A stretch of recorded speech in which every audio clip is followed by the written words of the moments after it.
Hey everyone, and welcome to the 7th episode of Good Friday Films, a podcast where we chat about movies with a Christian perspective. My name is Joe, and I'm joined as always with my friend Tilla. Tilla, how are you going this week? Yeah, not too bad. Started back on campus again with work. So enjoying that. Bit of a long day, but yeah, was looking forward to recording this episode. So Yeah, me too. No, Yeah. it's funny. It's like each week I'm just kind of waiting to get back in and talk about another movie. It's unfortunate that we're only doing it once a week, really. yeah, But we're not recording this one on a Friday. This one's a Wednesday, so this one is on a Wednesday, we've thrown off our but we only drop them on Fridays. So yeah, it only comes we out stay on true to Friday. that. But Yeah. I've gotten used to like, all right, Friday night, Yeah, movie chats. Yeah. But it has to be a good Wednesday. but we will be podcast. on Friday night. Yeah, we're gonna do another one. That's Friday it. nights. Yeah, for any new listeners, this podcast is where we discuss popular movies plus the themes and values we can get out of them. Mm. My disclaimer is that we aren't pastors. We aren't No, super sir. qualified, but we just hope that you guys can get something encouraging or thought-provoking from our discussion. Yeah. So in this episode, we're covering the newly released movie, Oppenheimer. What were your initial thoughts, Silla, before you went and watched this? I was looking forward to it. Mm. I enjoy history and modern history and the things that have happened in the past to shape the world the way it is today. And Yeah. so this was a fairly significant one. Yeah, no, I was really keen for this. I think I'd mentioned this before, but I love Christopher Nolan's movies, and Yeah. we just covered 3 of them. Yep. I've always like all of them. I'm differing degrees of enjoyment, but all of them I kind of rank as fairly high up there. Yep. And Oppenheimer, I mean, he's a guy. You do a casual Wikipedia search every now and then. Interesting guy to try and find out like who he was and what he got into. Well, I hadn't known about Oppenheimer until I didn't know he was the guy that was the chief architect. Oh, right. Until like the movie was getting like press and Ryan, so- you actually threw the advertising of the movie. yeah. See, I've just seen that clip on YouTube, that recording of him saying, "And I'm become death, destroyer of worlds," which is just such a hardcore line. Yeah. So that was kind of my only gateway into reading about him. It was a trailer for me. Yeah, When right. seeing the trailer, I'm like randomly surfing YouTube one day, and I saw the trailer. I'm like, this Oh, is wow, interesting. there you Okay, go. Oppenheimer. Who's this guy? Yeah. And So, so- yeah. Okay. So we're both pretty keen, and of course, there's the meme aspect of it now. Is Everyone's kind of talking about Barbenheimer. So Oh, that's right. there was yeah. that element of everyone wants to watch it. But yeah, before we get into it, let me just give a little summary. Oppenheimer is a 2023 biographical thriller film written and directed by Christopher Nolan. The film chronicles the life of J. Robert Oppenheimer, a theoretical physicist who was pivotal in developing the first nuclear weapons as part of the Manhattan Project, and thereby ushering in the atomic age. Mm. So this movie stars Cillian Murphy as Oppenheimer, Mm. who you would know from the Batman trilogy. He's in all 3 of them. Emily Blunt, Matt Damon, Robert Downey Jr. Mm. There's some good stars in this film. Christopher Nolan likes working with kind of these high caliber actors, I guess. Yeah, I would say Cillian Murphy's more known for nowadays for Thomas Shelby from the Peaky Yeah, Blinders. that's right, Peaky Blinders. Yeah, that is probably his biggest role Yeah. until now. So Until this is now. I think this is. I don't want to say his only starring role, but it's definitely his biggest starring role. Also starring was Florence Pugh, Josh Hartnett, Casey Affleck, Rami Malek, Kenneth Rayner, and surprise Gary Oldman's in there too. See if you can spot him if you're going to watch it. I didn't Yeah. until Joe pointed it out to me. I only recognize him because there's another movie that he's done where he looks very similar in it. I said to Joe, he's a chameleon of an Yeah. actor. Oh, mate, Gary Oldman, one of the Yeah. best actors that I've seen perform. Budget of $100 million.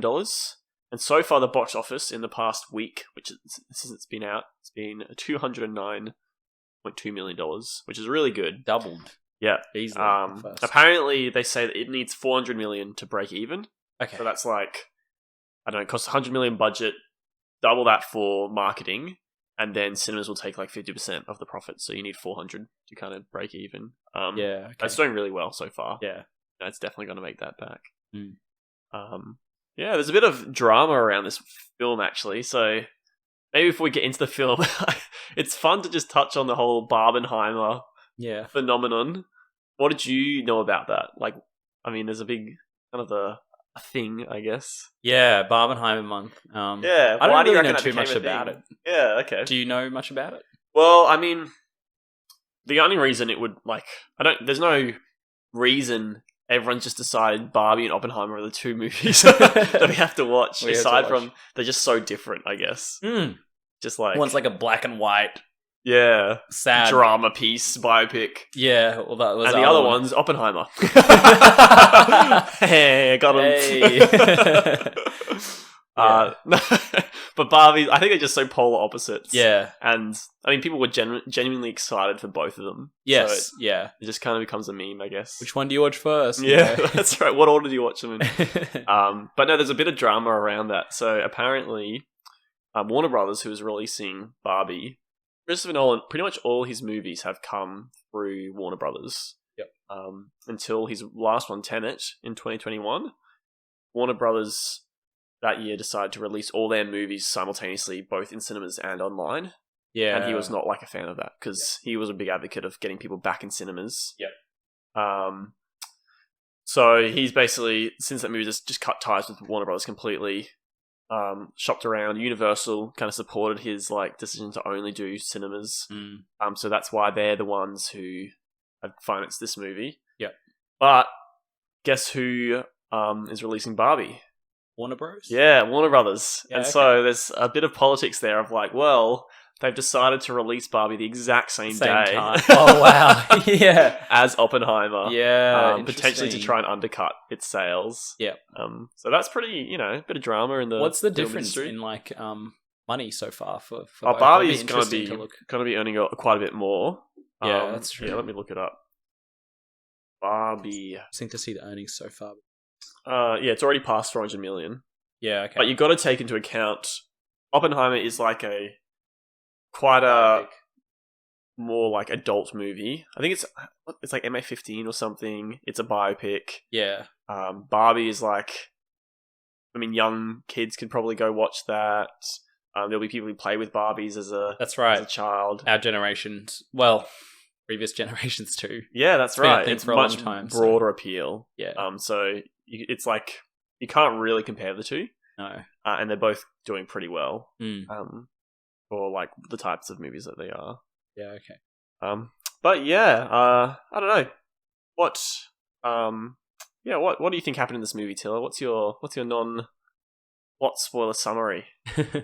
Well, it's a biopic about the life of Robert J. Oppenheimer, the chief architect. He's recruited by a fairly high-ranking military personnel to the Manhattan Project, where they build the atomic bomb, and they drop it on a country. Don't spoil it. By the way, it's a bit hard to spoil this movie. It's a bit hard to spoil this movie. And that just changes the course of history forever. That's right. Yeah. No, I mean, it is a biopic. It is history. That's one of the things. Yeah. I think there's some elements in this that I guess you wouldn't know about if you don't know much about Oppenheimer. Yeah. But kind of the broad structure of the story is, yes, they made a nuclear bomb. So I didn't bother to look into his life before the film. Yeah, that's right. I think that's good. That was, I guess getting to our thoughts, that was probably one of my regrets. Right before watching this movie, I had, there's a YouTube channel, Veritasium. Not sure if you've heard of. They do a lot of science stuff. Yeah, okay, yep. And they'd release a 30-minute video about Oppenheimer, just a kind of a documentary on him. Yep. So I'd watch that. And so they came to the movie and I was like, oh, I know all this already. Which, I mean, the movie's still good. Yeah. But it probably took away a lot of the interest because it wasn't new information for me. Yeah. Okay. So definitely would recommend going into this with as little knowledge as possible. Yeah. Because it is fundamentally a biopic. Compared to something else like Dunkirk, which Christopher Nolan made. Yeah. That's also a historical epic film. Yeah. But it's not as biographical because No. he's kind of invented a couple of characters and some stories in there, whereas this is just someone's life. Yeah. Which, I mean, if you know, you know. Yeah. Yeah. So, non-spoiler thoughts, Tiller. What were some of the things I guess you liked or didn't like about Oppenheimer as a movie? Not a person, or as a person. As a movie, what I didn't like, it was a bit long. It's 3 hours. Bit of a slug. Yeah, we've been hitting a few of them recently. Yeah. I think it's like 3 movies in a row that we've watched that are almost 3 hours. Yeah, all of them. Yeah, it's been rough. There were too many nude scenes. Yeah, I thought so. They could have taken that out. It would have been a bit of a classier film, in my opinion. For sure. Yeah, I just wanted to make a note for anyone who wants to go watch this. Be aware that there is nudity in it, which not a fan of personally. I think it really takes away, like I said, like the classiness of it. But I've just got a note, if you are going to go watch it, I guess about the times of when it would be, so kind of how to avoid it. Probably would recommend waiting for it to come out of cinemas so you can skip through things, but I was just like, you can kind of see when these things are happening. Yeah. And just close your eyes. But there's like a short sex scene, basically 15 minutes in. Mm-hmm. He meets her name, Florence Pugh's character at a party. So basically, from as soon as he starts talking to her, it'll transition straight from that into a sex scene. Yeah. And then after that, they have a conversation where she's sitting there, like nude as well. So if you wanted to avoid that, just kind of skip from when he starts talking to her at the party until, I mean, if you're in cinemas, he kind of quotes the Destroyer of Worlds line, and then the scene changes and it's okay. But it's probably about 10 minutes if you're just jumping ahead. Yep. And the second one's about an hour in. And so this is again with Florence Pugh. He goes to visit her at her hotel. So if you're in cinemas, he knocks at her door, and then it'll go into like a scene with her. And it's, again, there'll be like conversations afterwards with her being naked. And it kind of cuts back and forth between different scenes. So definitely just like wait until kind of the whole context of what's happening around that scene changes. I think he says the line like, "I never saw her again," and then like the whole scene changes. Yep. And that's probably about saying 10 to 15 minutes. You could probably jump ahead. So it's just those two. Bit disappointing, I think. You don't really need though. Like the movie doesn't need them at all. It doesn't affect anything. Yep. It's didn't appreciate that. No. Yes. Yeah. And then in the interrogation room as well, there's like a bit of a weird scene where that's the alongside that second scene. Yeah. Because it cuts back and forth. Does it? Two. Okay. Yeah. Yeah. But yeah, what I liked about it though was the acting was just like so good. Every for sure. person really just owned their role, and the characters were compelling. Whether they were a villain or not, they just played their roles so well. Yeah, that's right. And there were some villains in this movie. Yeah, some twists as well, which I mean you don't see coming necessarily. You don't. There are a few plot twists though. I think standout performances: Cillian Murphy, great job. Yep. Really, I guess, embodied that tormented soul. Oh yeah, like the demons, moral ambiguity of the character. Yeah, yeah. And also, I thought Robert Downey Jr. did a pretty good job in his role. He was great. Yeah, very different to most of his other roles. Emily Blunt. Emily Blunt did well as well. She's great. Yeah, she wasn't in it as much. I think one of the things I'll probably get into this a bit more in spoilers. But I have a feeling with this movie that Christopher Nolan tried to cover too much of Oppenheimer's life with it. It's 3 hours long, but at the same time, a lot of the movie feels rushed. Yep. Especially the first half. So it tries to cover like a lot of his earlier life and kind of his connections with different people. And so there can be some scenes where it's just like, introduce this character for 2 minutes and go jump to the next scene, introduce this character for 2 minutes, then jump ahead, and you never really get to know a lot of them very well. And then the thing that kind of diminishes some of the, I guess, the emotions. So Emily Blunt's character, for example, I felt like her whole story was a bit rushed in the background. I mean, it is about Oppenheimer. Yeah. But I think a big part of it is, I mean, we've talked about like his infidelity. Yeah. Really speaks to his, immorality. Yes. Yeah. Who he was as a person. Yeah. but that wasn't really touched on that much at all. Too much. Yeah, but Emily Blunt did a really good job, like the scenes that she was in. That's right. Yeah. Yeah, I was really impressed by the effects that were there. I mean, there wasn't much. Yep. For a movie about the nuclear bomb. No. But I mean, there's an article going around. Christopher Nolan said there was no CGI in this movie. He's a real bomb. Yeah, he created a real atom bomb. Atomic bomb. No, so all the explosives and everything were done with like miniatures and like close-ups and slow-mos, and so I thought that worked really well. Yeah. Very impressive stuff. Yeah. Yeah, that was quite a big thing. I remember seeing articles about Oppenheimer. Sorry, director using a real bomb for the movie. Yeah. It became like an internet meme. There's this video on YouTube. I might have shown you, but it's like a behind-the-scenes like mock video. Christopher Nolan behind the scenes of Oppenheimer creating the nuclear bomb. If you look it up on YouTube, they've basically edited it together as if he's creating an actual nuclear bomb and setting it up for the movie. You have to show it to me later. I haven't seen it. Yeah, I'll show it to you. It's pretty funny. But yeah, overall, I think definitely a Christopher Nolan film. Like a lot of the film quality, I guess that's what it is, right? Because it's all shot on film on IMAX, and it definitely has that look of just really rich colors. Yep. Clean, crisp. The music was really nice. Yeah, liked the score. Yeah, who was on the score? Do you know? No, let me look that up. Yeah, because that was really nice. Yeah. I think they really went for a strings only score, apparently. Yeah. Music by Ludwig Göransson. I think he's the guy who did Tenet. The music on Tenet. Because he used to work with the other guy quite a bit. Oh yeah, on Inception and all them. Yeah. What's his name? I forget his name. So good though. He made. Hang on, let's look. Okay, you gotta look it up. We're gonna look this up. We're gonna take a short break to look this up. Hans something. Hans Zimmer. That's Hans it. Zimmer. Yeah, we got it. Yeah. We didn't need to look it up. There we go. Yeah, he hasn't worked with him for a couple movies now. Yeah. Bring back Hans. But I mean, the music was still good. Like, it was still good. Yeah. Compelling. Yep. Very bassy at the start, like. Yeah. Oh, giving heart attacks. Some of those scenes where they would like, he would be having these like these visions of the future, like the future, of physics, like atomic particles and stuff. And the music was there. It was just like, oh yeah, yeah. I think an element that I liked that we touched on is that exploration of the morality of Oppenheimer. Yep, and I think he did a really good job of painting him in a realistic light.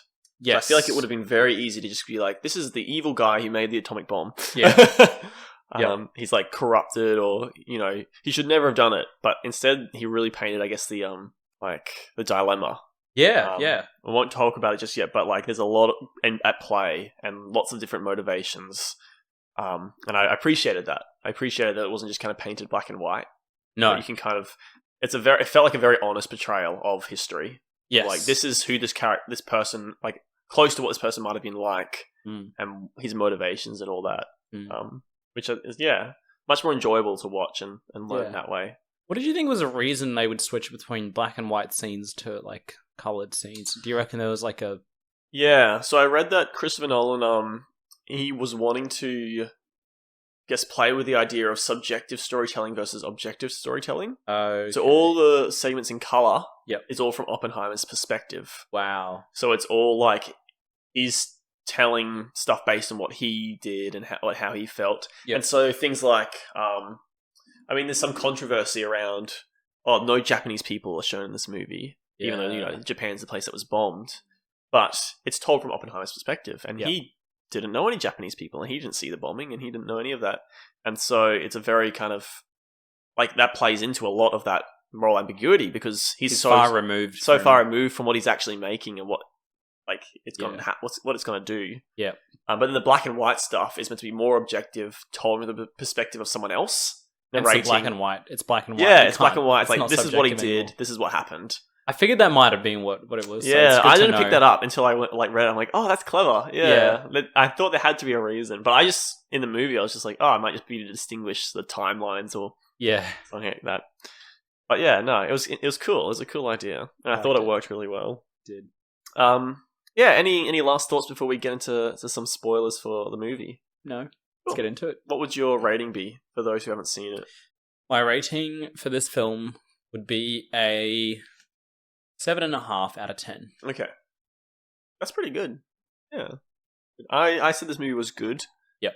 I think some things at play there. I went in with very high expectations again. Yeah. It's come back to bite me a couple times. Yeah. But Christopher Nolan, I was like really looking forward to it. And at the end of the day, it is a biopic. And it is a biopic. I'd already seen a documentary about him. So it's good. It's a good movie. Definitely a lot going on in there and very long. And I probably would watch it again once it comes out so you can skip through those two scenes. Yeah. But yeah, at the same time, like a lot of the pacing isn't that great. Some parts of it, especially if you know this, like the history. But it's good. I would say wait for it to come out and watch it. Yeah. Right. So spoilers. I've realized over the past couple of episodes that we just kind of jump into it. So I thought it might be good for those who aren't who are sticking with us and aren't watching the movie. To maybe just do a quick run through. I can do it of what the actual plot is, what happens in the movie. Yep. So the movie starts. It basically starts from Oppenheimer's time at university, kind of interspersed with him sitting before a trial. Yep. For I guess a panel. Yep. And there's kind of 3 points in time narrated throughout the movie. So one is that story of Oppenheimer's life from his time at university. He I guess goes to Germany to study, comes to America, starts a class studying like quantum physics, like the first quantum physics class, I think. Yeah, right.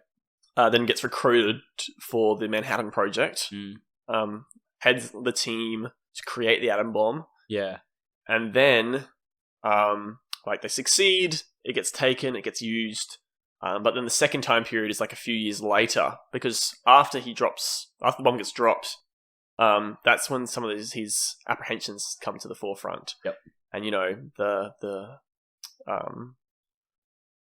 the United States of America weren't going to just stop with the atomic bomb. They wanted to get that hydrogen bomb underway. And so a lot of his, I guess, sort of retrovision? What's the word when you're activism? No. That's it, activism. Activism, yeah, okay. Yes, activism. A lot of his activism after kind of the Manhattan Project was around, I guess, trying to get rid of all nuclear weapons and prevent hydrogen weapons. I think that's what it was called, the peace movement. Okay, yeah. So that led to him making some enemies in government. Yeah. And so that second point in time is he sits before this kind of hidden trial where it's not much. It's just them revoking his security clearance. But that was a bit of a plot twist for me. Like, oh, wait, what? By the end, when they get to that, they're like, they're revoking his security clearance. So I'm like, it seemed like they were painting him as he was like, being like put on trial. That's right, but it was nothing. And the idea was that even like a month after that, he would have lost it anyway.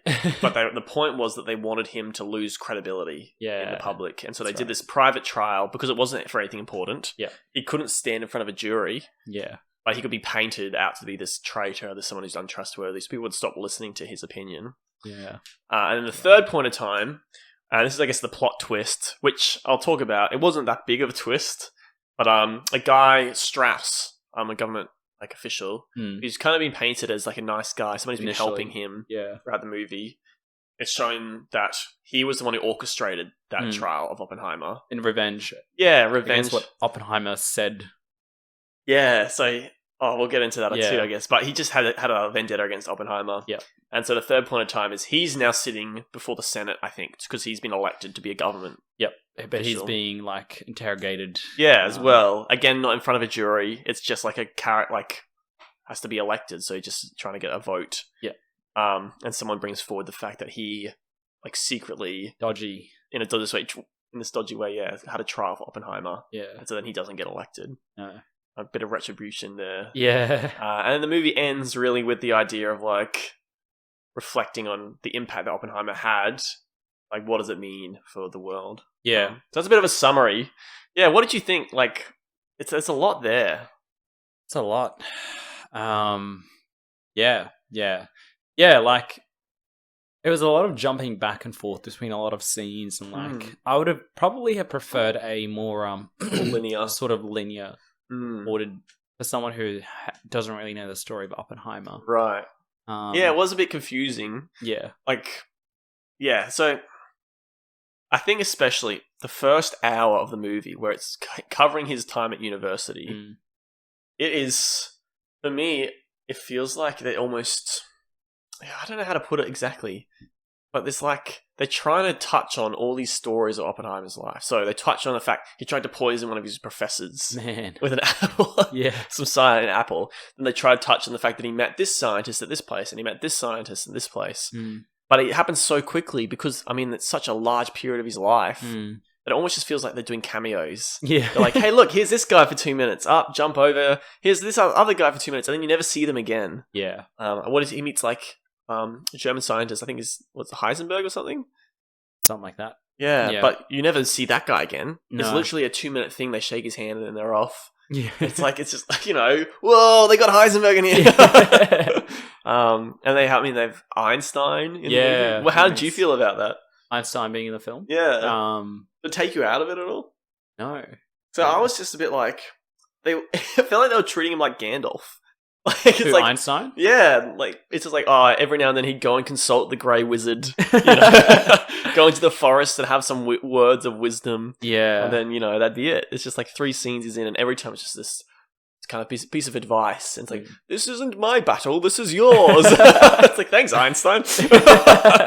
Yeah, cool. Yeah, I didn't picture it like that. But so that for me was a bit of like, do we need that?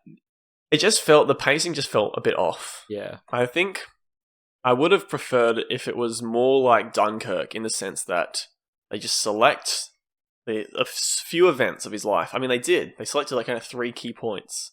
And that's the only parts they tell. A good movie that I think that did it well is the movie Jobs, about Steve Jobs. Yep. And that pretty much is like telling the story of his career, Steve Jobs' career. And it just selects... I think it's like 3 or 4 kind of settings throughout the entire movie. Yep. Each around a product release. And so you just get this snapshot of who he is at that time in his life. And then like 5 years later, what's he like now? And it just does a great job of capturing his growth and kind of as much as you can within the time frame of a movie. And it doesn't feel rushed. Whereas in this, it did feel like, I mean, it's 3 hours long. It's not a short movie. Yep. And yet it still felt rushed at points. Yeah. Like they're trying to put so much in it. Yeah. Well... It may have been just a massive biopic, right? Like, I mean, what was their source of the film? That's what I wouldn't... I think there was a book that they were basing it on. Yeah, okay. Written by? Based on the 2005 biography American Prometheus by Kai Bird and Martin J. Schuon. Yeah. That word was dropped in the film, I think, the word Prometheus. Oh, really? Yeah, I remember it. There was a lot going on, lots of jumping back and forth. Yeah, there was a lot of areas of his life that they touched. But it is a biopic, and they wanted to give like a holistic sort of... Yeah, that's right. Yeah. And you get a good picture, I think, of his character. That's what they did really well. That's what they wanted to do. What do you think about how they kind of touched on his like ties into communism and the Communist Party? Yeah. Did you know any of that stuff before? No, I didn't. Yeah, like I really didn't know anything other than the fact that he was the guy that led the team, right, in making the atomic bomb. So that was interesting. He had ties too. I thought it was done well. Like again, they weren't painting him out to be this traitor. No. Like I feel like they covered the concept of him just being interested in the idea of communism. He's like, I can see the benefits, but at no point is he committed. Yeah. At no point is he like, I want to join your party. Yeah. And I liked there was a couple of moments where he starts to like mistrust like the people that he knows who are in the Communist Party. Well, he even cautions his own brother, I think, at some point. That's right, because his brother says something like, it was such a good scene, I thought. Yeah. He goes over to his family, his brother's house, and his brother's like, I just know this guy who like says if there were scientists who wanted to pass information on, like I know a guy who could do that. And you're like, what? This is dodgy. Yeah, very, very dodgy. Very uncomfortable, that scene. Yeah, so that was well done. Yeah. But then, of course, that all comes back to bite him because that's how they try to get get rid of him. Rid of his reputation of being this guy who's a great American. Really, he's a communist. He's selling out to the Russians. That's right. So that was all kind of interesting stuff. I didn't really know about until I looked him up beforehand. Yep. One of the highlights, I guess, of the movie, the thing that's been pushed is the actual bomb. Yeah. Kind of the central aspect of it. I was surprised how little of this movie is about kind of explosives. Or like there isn't much action or anything in this movie. There's that one scene where they explode the bomb. Yep. And that's like halfway through. Yeah. Or like maybe just under 2/3 through. And then it's all dialogue. It's just all talking and characters. But I thought the scene itself was effective. It worked well. Well done scene. Yeah. They touch on a little bit of the physics. Yeah. Not too much. Not too much. Enough to... Oh, interesting. Yeah. Yeah, it was almost like short. Like, I was surprised how quickly that, like, it'd been built up so much of like, oh, you're coming here to see a practical nuclear explosion. Yeah. And it was just so brief. Yeah. But I heard this, someone made a comment. The idea that Christopher Nolan was really trying to capture the reactions to that. Like, this is the first time this type of weapon had ever been made or tested. Yeah. And he was really trying to paint, like, reactions of the people watching. Yeah. And I guess the idea was it would be, like, over so quick. It'd be like this massive thing. It's like, what was that? What did we just witness? Yeah. Yeah. So in that aspect, I think that was pretty cool. But then immediately after, you get this kind of shift of perspective. And I think this is done really well, where Oppenheimer, the entire movie, is like pushing for this goal. He's like, yeah, I'm a genius. Scientific breakthrough. Yeah, we're gonna make this bomb work. Yep. And it's like there's excitement and, like challenges, and he goes, can we even do it? Yeah, there's subtle hints of pushback as well, even from his like fellow scientists. They're like, do you like, know I really want to do this? Yeah. Like, but there's this kind of real feeling or sense of ambition and sense of like, excitement of look at what we're accomplishing. Yeah. But then what I really liked was they finished making the bomb, they tested it, successful, and then it just like the next scene, it just kind of gets packed up, taken away, all excitement like leaves. It's like, well, that's it, we're done. Oh. And then you get a sense for it to sink in a little bit, and you can see like Cillian Murphy, he's starting to think about it. It's like, what actually have I done? Yeah. And it just starts weighing on him. He's like, well, actually, warring within himself, like, like, is this right? Yeah. And then you get the news that they've used it. They've used 2 of them, and he's just like, the heck. Yeah. And they have this great, excellent scene where it's apparently based on like a real speech that he gave, where he like comes before, I think, the scientists. Yep. And he's like, the Japanese didn't like the bomb. I only wish we could have used it on the Germans, making all these jokes. Was that legit? Like, he said all those things? Apparently, yeah. Wow. But it kind of cuts that with, like, his emotion, like, it's like... on the inside. Yeah. Trying to, like, wrestle with, actually, what have I done, Yeah. That was good. Well done. That was really cool. Yeah. I think one of the ideas for Christopher Nolan with this movie was that Oppenheimer, in real life, he never apologized for, like, creating the bomb. Which is something we should maybe talk about, like some of the morality behind that.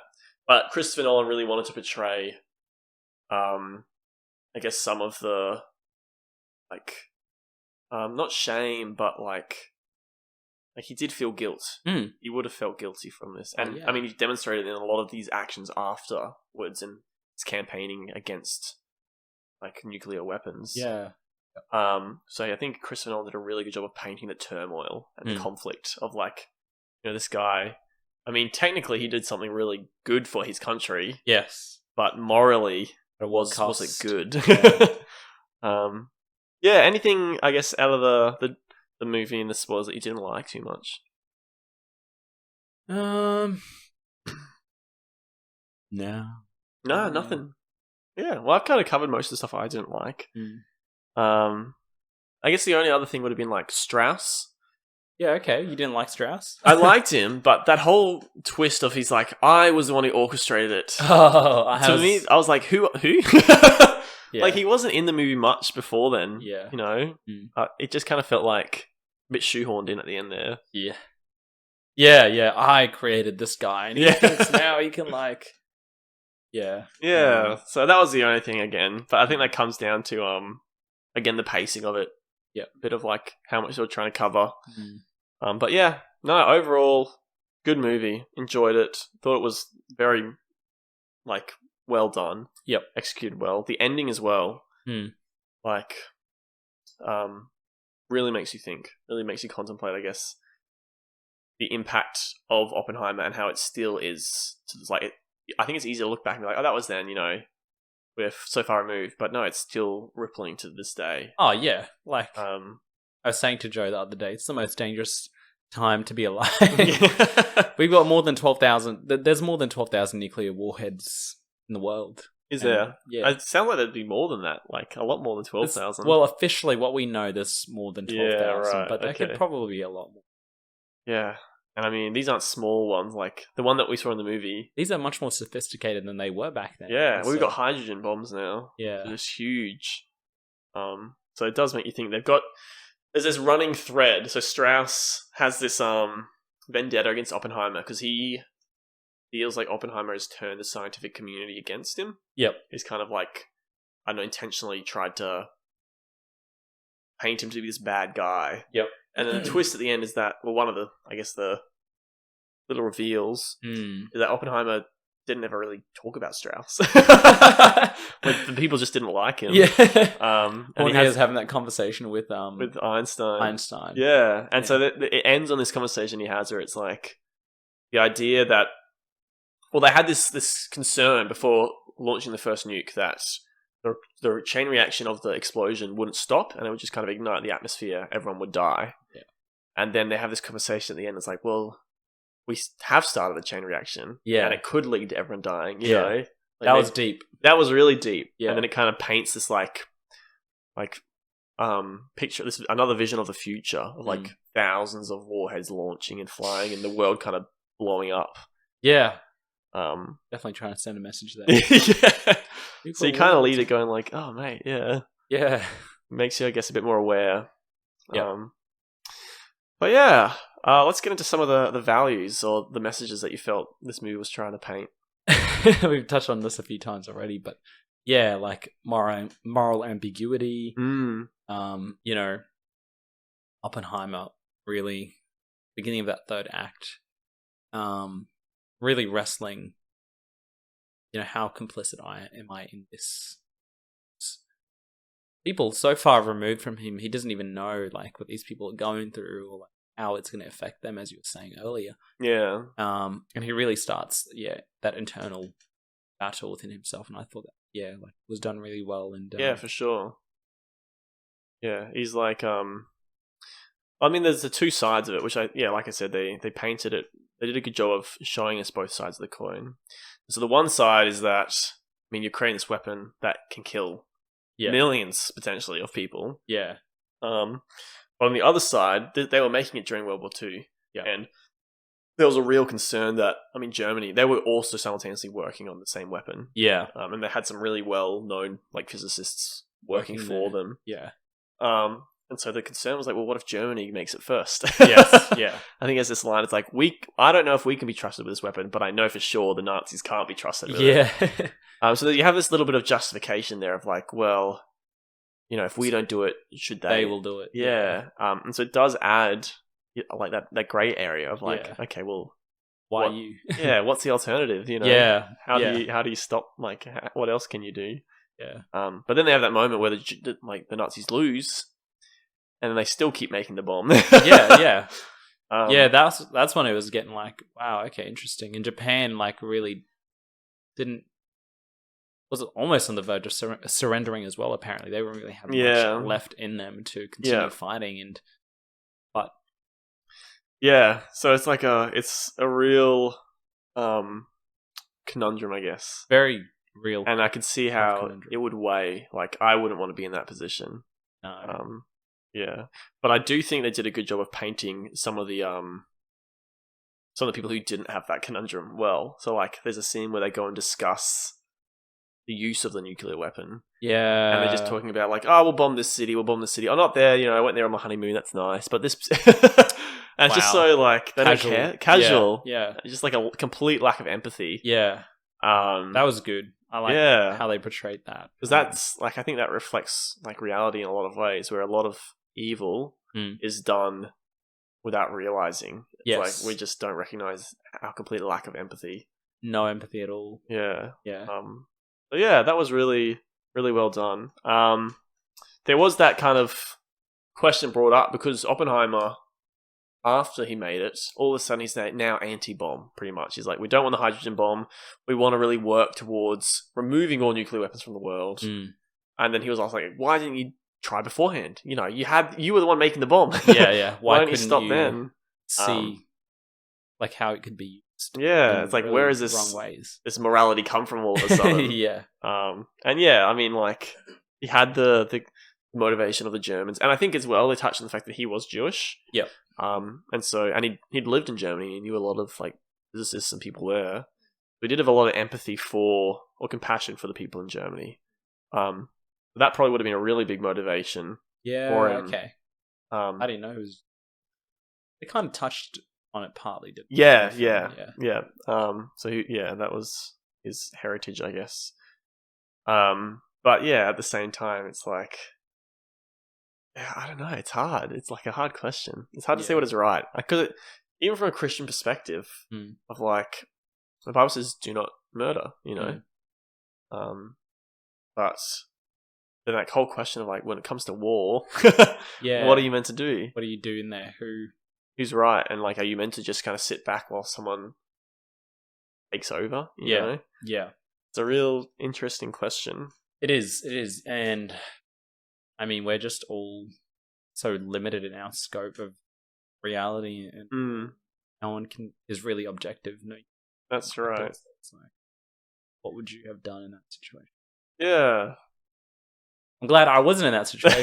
Yeah, that's right. And I don't know if there's necessarily a right answer either. Yeah. I feel like there's an element of personal conviction in this, where your own walk with God and your own calling. I think the movie Hacksaw Ridge is like another good perspective.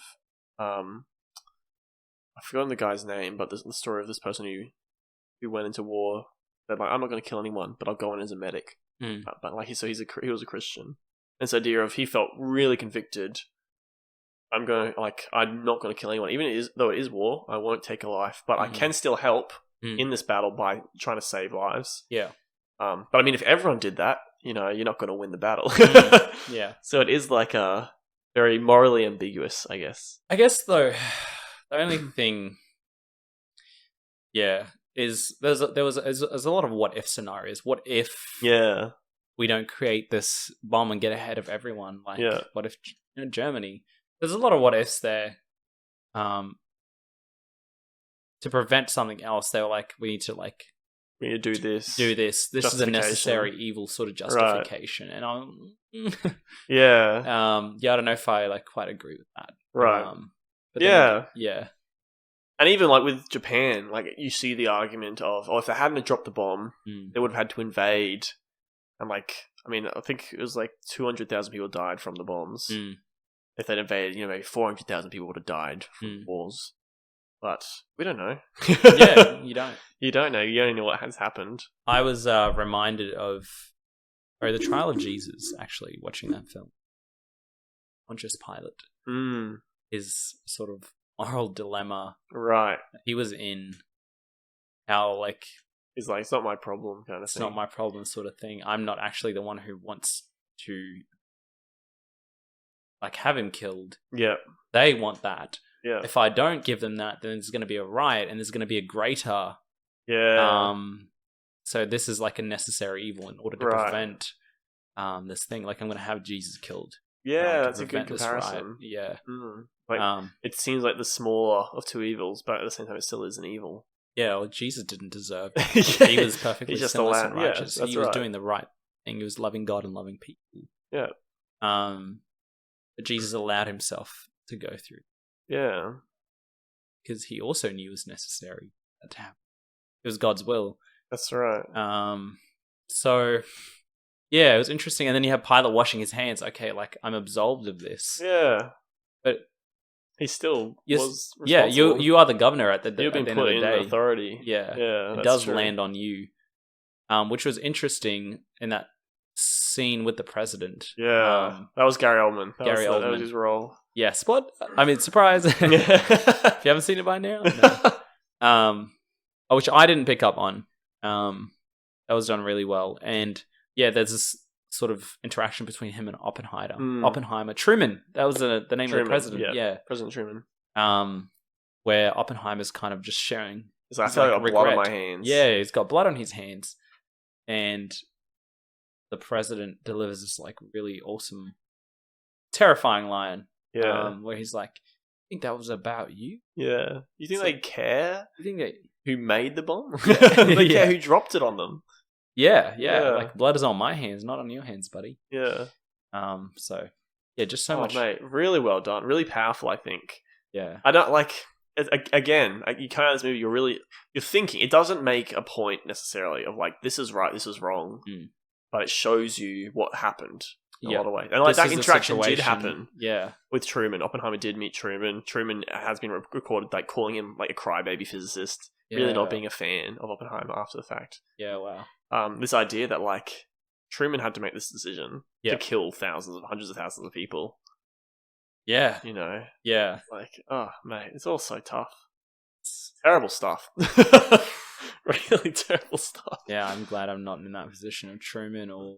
Yeah. I think it just takes a lot to be like the leader of a nation. Oh, for sure. Yeah, like...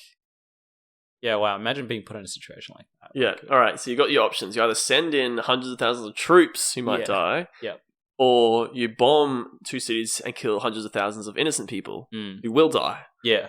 Your choice. It's a lose-lose situation. Oh, dear. Yeah, it's not great. I did think there was some... Like, I guess on another note, Oppenheimer did have like some interest in Hindu texts, which I thought was interesting. The Sanskrit scene. No, like so the quotes that he gave of like Hindu. He's the quote, "I become death." Yeah, from the Story of Worlds thing that she was showing me. Yeah. So it was Hindu texts. Yep, I think Sanskrit. Yep. Oh, okay, that's what the language is called. Right. Yeah. So that was interesting. Like I looked it up, and he was apparently a big fan of like the charm and wisdom, he called it, of like Hindu texts. Yeah. Okay. He said like, I've read the Greeks, but I find the Hindu deeper. Yeah, interesting. But he was never religious, really. Yeah. But that kind of fascination with, I guess, the deeper nature of reality. Because I mean, that was who he was. I guess he's, fascinated by physics, fascinated by the things he can't really comprehend. Yeah. And I guess religion was one of those things, but he didn't really see the significance of it in the end. It's just kind of like, well, it seems it's charming, but yeah, he's more interested in physics. Yes. Yeah. Yeah. The material. The material. Yeah. Yeah. Not the metaphysical. Cool. Any final thoughts around it? No. Yeah. What about you, Chandler? The bomb test was called the Trinity test. The Trinity test. Whoa! So there's your little call out to Christianity. I think that came from Oppenheimer as well. Probably again his like fascination with religion, where that came from. Yeah. Okay. Here's my youth pastor takeaway for all those aspiring youth pastors who want a cheeky little quote. Yeah. This one was much harder to think of. Oppenheimer knew when he created the bomb that the world would never be the same. But another powerful force that changed the world? Holy Spirit. Amen. When he came down. Woo! Well, would never be the start of a chain reaction. Oh dear. Yeah. All right. Greatest chain reaction ever. An explosive force. Still going. Starting in Israel. Yeah. Oh dear. All right. Well, just before we finish up with our review, like to always end with on a high note. With some some real nuggets of gold that we take from that golden website IMDb. Ooh yeah. Here's some IMDb trivia. What have we got? Matt Damon was on a break from acting. You might have heard this. He was on a break from acting as a promise to his wife. But he had one condition, that it would go on hold if Christopher Nolan called. As luck would have it, he got offered a role by Christopher Nolan. So good. He was great in it. He did a good job. I was watching the trailers. I thought, he might take me out of it because he's so famous. Whenever you see his face and something, you don't see the character. You see Matt Damon. Yeah. But I got past it. You watch the movie, you're like, oh, this is that general. And he was a nice guy. It felt like it was good. The score for the film doesn't feature any drums, as director Christopher Nolan and composer Ludwig Göransson felt that using a sound typically associated with the military would be inauthentic to musically capture the character of Oppenheimer. Yeah. Yeah, I didn't notice. No, I didn't either. But the score again, we'll say it was really good. Yeah. I mean, you hear it in the trailer. That's kind of that theme. Last one, here we go. Christopher Nolan claimed that the idea to cast Cillian Murphy came to him while looking at the book cover photo of Oppenheimer on American Prometheus. Yep. Wanting to achieve Oppenheimer's gaunt physique, Murphy lost weight and kept to a strict diet during filming. Murphy restricted his caloric intake to a single almond per day while filming. Single almond? Yep. I mean, it has to be true. It's on IMDb, you know. They never post any lies. But I mean, he did look skinny. He did look skinny. And have you seen the side-by-side of him with, Oppenheimer? I think he matches his physique really well. Oh, wow. Did a good job. Yeah, he really did get into the character, the role of Oppenheimer. So I appreciated it. Yeah. Cillian Murphy. Great actor. Yeah, he did a great job. And I mean, it's a bit of a meme now, but that photo of him, just hand to the face, kind of, staring off into blank space. Yeah. I like that. He captured that kind of feeling of just, complete, I guess, what have I done? Yeah, that's right. Just lost in thought. Yeah. Kind of feeling complete guilt and it's just this tragedy that he's caused. Right, well, that's been our Oppenheimer review. Thanks for listening, guys.